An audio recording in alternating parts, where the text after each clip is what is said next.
Enguany no hi haurà falles físicament, però sí que podran acostar-se a la plaça de l'Ajuntament de València i veure la falla municipal, almenys de forma virtual.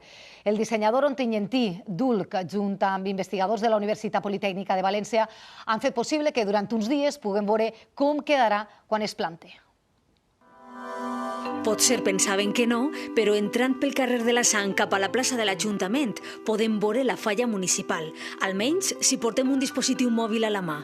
Enguany, Dulc no ha volgut deixar-nos sense poder contemplar tot el que vindrà. És una pena que no estiga físicament, però al final la tindrem d'una altra manera per a que tots els valencians puguen veure-la, puguen marejar-se a través d'ella i descobrir tot el que representa i tots els personatges que hi ha i tota la història de la falla i també un poc sobre el meu art i la meva trajectòria. Abans d'imaginar la pandèmia, esta versió de la falla amb realitat augmentada ja estava en els plans del dissenyador per oferir un contingut extra al visitant.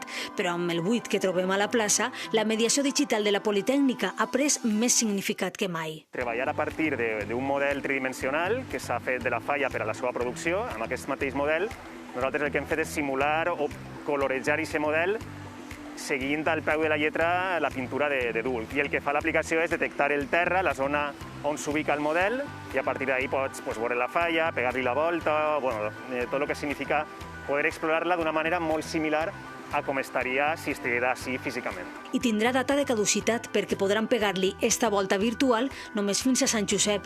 Després continuarem a l'espera de la falla física i tangible, la de sempre.